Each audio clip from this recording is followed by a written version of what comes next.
And to details. Under the auspices of President Abdel Fattah el-Sisi, the Interior Ministry launched the 23rd phase of We Are All One initiative starting September 1st. The initiative aims to offer high-quality school items with a discount of 30% on the occasion of the approach of the new school year.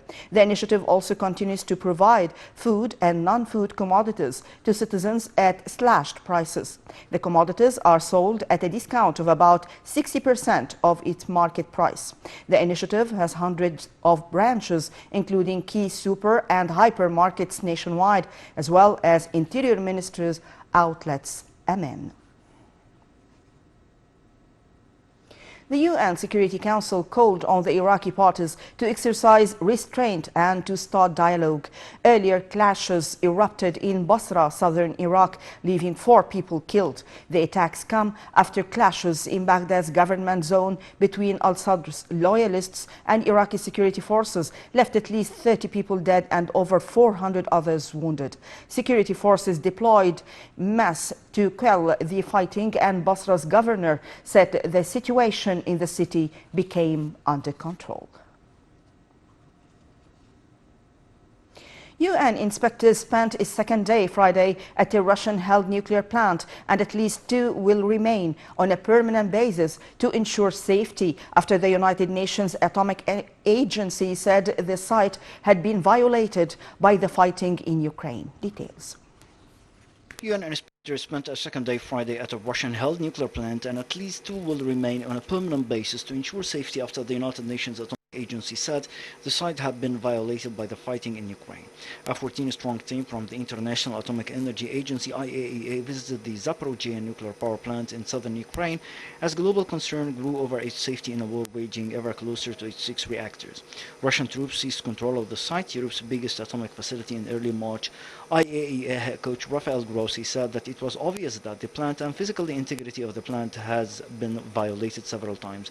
The Argentinian said some of his inspectors would stay at the plant until Sunday or Monday to dig deeper into some of the observations the team had made to draw up a report. He did not specify how many stayed behind, but said the agency would remain a permanent presence there. Russia's envoy to Vienna, Mikhail Olyanov, said 6 IAEA inspectors had stayed behind and the 2 more would remain there on a permanent basis. A shelling attack on the area at dawn had forced one of the plant's 6 reactors to close in what Ukraine's nuclear agency said was the second time in 10 days. Russia launched week-long war games involving forces from China and other nations in a show of growing defense cooperation between Moscow and Beijing, as they both face tensions with the United States. The Russian Defense Ministry said that the Vostok 2022 exercise will be held until September 7th at 7 firing ranges in Russia's Far East and the Sea of Japan, and involve more than 50,000 troops and over 5,000 weapons units, including 140 aircraft and 60 warships. The Russian Defense Ministry noted that as part of the maneuvers, the Russian and Chinese navies in the Sea of Japan will practice joint action to protect sea communications, areas of marine economic activity, and support for ground troops in littoral areas. Beijing sent more than 2,000 troops, along with more than 300 military vehicles, 21 combat aircraft, and 3 warships to take part in the drills. The main districts of Chinese tech hub Shenzhen shut down public transport and extended curbs on public activities on Friday as cities across China battled COVID-19 outbreaks that have dampened the outlook for economic recovery. Details. The main districts of Chinese tech hub Shenzhen shut down public transport and extended curbs on public activities Friday as cities across China battled COVID-19 outbreak that dampened the outlook for economic recovery. 6 districts comprising the majority of the city's population of almost 18 million announced that all residents would be tested twice for COVID-19 over the weekend as subway and bus services were suspended. Employees should work from home with the exception of those in self-contained closed-loop operations, essential supplies and public services. In these northern metropolis of Chengdu, which puts its 21 million people under lockdown on Thursday. Factories, including plants run by auto giants, kept production running under closed loops. Curbing movements of tens of millions of people intensified the challenges of China's execution, the economic impact of dynamic zero-COVID policy that has kept its borders mostly shut to international visitors and made it an outliner as other countries learn to live with the coronavirus. Argentina's President Alberto Fernandez heads a meeting on Friday with government ministers following the failed gun attack on Vice President Cristina Fernández de Kirchner. Fernández de Kirchner escaped unharmed after a man fired a loaded gun at her that failed to go off inches from her head. The suspected assailant, whom authorities identified as a 35-year-old man of Brazilian origin, was quickly arrested by police and the weapon seized. Fernández de Kirchner, who was president between 2007 and 2015, is on trial for corruption linked to public contracts awarded in the early 2000s.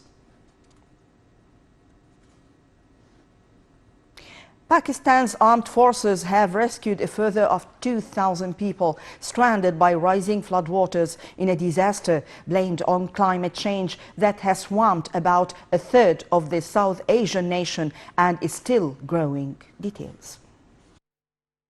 Pakistan's armed forces have rescued a further 2,000 people stranded by rising floodwaters in a disaster blamed on climate change that has swamped about a third of the South African nation and is still growing. The National Disaster Management Authority (NDMA) has said that the record monsoon rains and melting glaciers in northern mountains brought floods that have killed at least 1,208 people, including 416 children.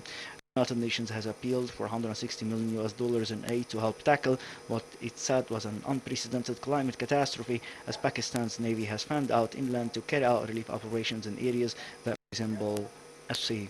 The UN Children's Agency UNICEF said Friday many more children could be dying from disease. In the Dadu district of Sindh, one of the worst affected provinces, several villages were under as much as 11 feet of water. Pakistan's Navy airlifted more than 150 people from villages in Dadu. On Friday, the military said it had evacuated about 50,000 people, including 1,000 by air, since rescue efforts began.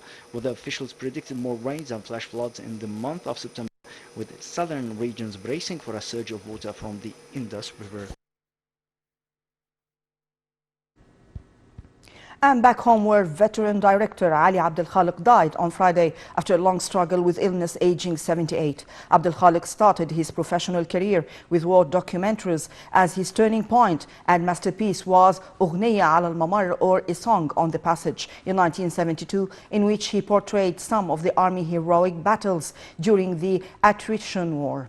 The late also directed a number of movies based on real stories of the intelligence service, files like Executing a Dead, Well of Treason, and others. Abdel Khaliq had a brilliant duo with scriptwriter Mahmoud Abu Zaid, resulting in a series of successful movies starring the superstars of Egyptian cinema, Noor al-Sharif, Yahya al-Fakhrani, and Mahmoud Abdelaziz in the 80s and 90s of last century.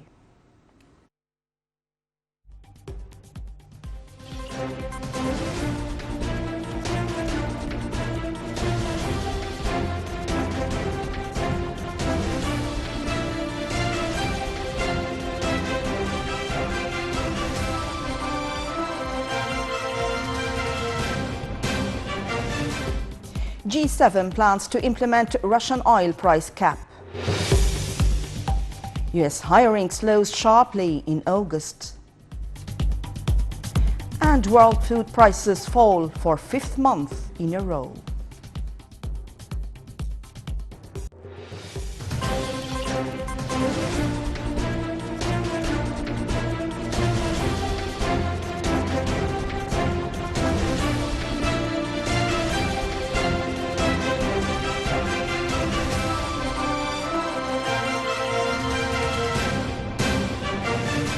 And to details, European stock markets shot higher on Friday following data that showed US job creation slowed but remained positive last month, bellying fears of a recession induced by interest rates and inflation.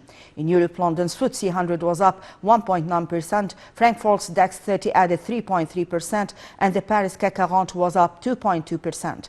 In Wall Street, the Dow Jones Industrial Average was down 1.07%, the S&P declined 1.06%, and the Nasdaq Composite was down 1.3%.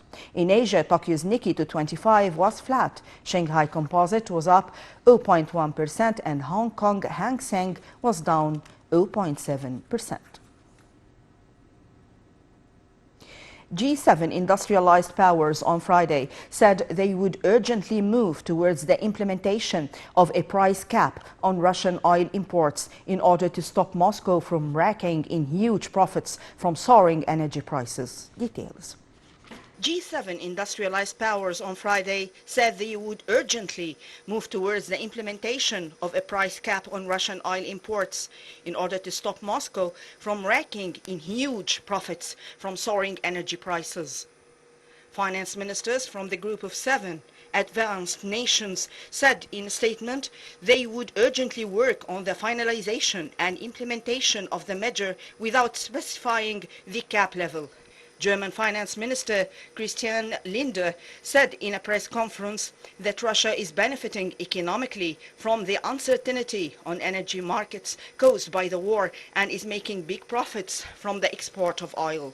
Lindner said that G7 countries wanted to limit Russia's revenues and reduce the economic damage for G7 societies. The finance minister said that the G7 sought to form broad coalition of support for the oil price cap to maximize the effectiveness of the measure.